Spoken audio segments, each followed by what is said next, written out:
I mean, I've had a couple of my interactions with smaller. One of the reasons I work with smaller companies is because I'm working with the CEO and the C team, and it means that we have full scope to change things. So within that group, there's very few sacred cows, and they can change the things that they need to change. Some things are harder than others to change. Some things they don't want to change, but at least we can talk about these things and change them.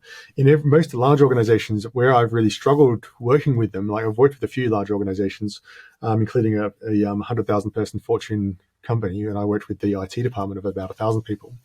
Um, they struggle because they don't have control over some of the key elements. Like they're getting direction from above that's ambiguous, or there's not a clear strategy. There's not a clear expectation of what success looks like for their team, and they don't know what the expectation is, or their bonuses are hardwired into achieving particular smart targets, which are counterproductive. And so that's like, well, if you're doing that, that's always going to dictate your behavior. And how do you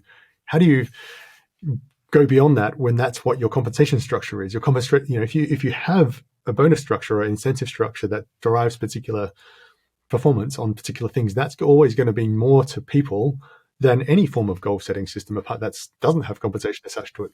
So we have this challenge. So one of the things that I find is that if you're going to do OKRs in a larger organization, I'll talk about this briefly because that's your area.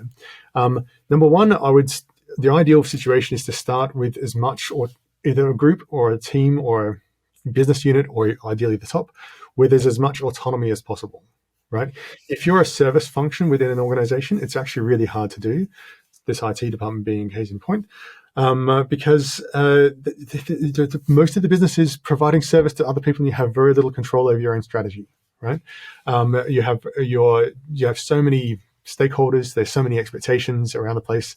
Those are the things that matter far more, and then you're kind of being buffeted by a lot of that. So if I was to start out somewhere, you want to start out with a business unit or a project team that is relatively self-contained. The fewer dependencies and interactions with the rest of the organization, the more likely that's actually going to work in there, because then you can control most of the issues. You can have those decisions and have those discussions about what are we trying to do, and you can make a decision and then put it into, put that decision into the OKR. Whereas otherwise, if you're in an organization where realistically to get approval of anything we do, we have to go 7 levels up, it just becomes really difficult, because then you've got to get them to understand what an OKR is. However, if you're going to do this within any organization, wherever you are, whether it's a relatively autonomous group or a non-autonomous group, and you still want to use them, the one challenge that I think exists that is unique to that situation, or is particularly acute to that situation, is being really careful with anything approaching a stretch target, a stretch goal. And OKRs, a lot of people sort of have this thing about, because Google says you should aim for 70%, that's considered success.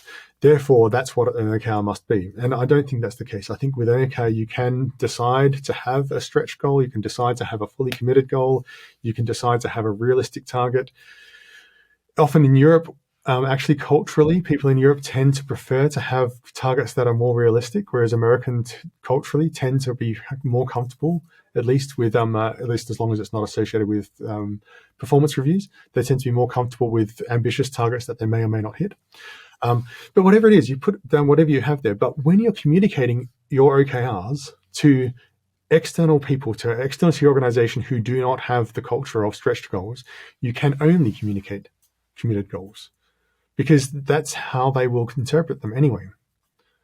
Right. And this is the thing that you have to, as soon as you say we have a moonshot target or a stretch target for this, it doesn't really matter what you do or what you say, somebody's going to hold you to it. And then somewhere along the line, there'll be a consequence for not having achieved this thing that you said you want, you may or may not achieve.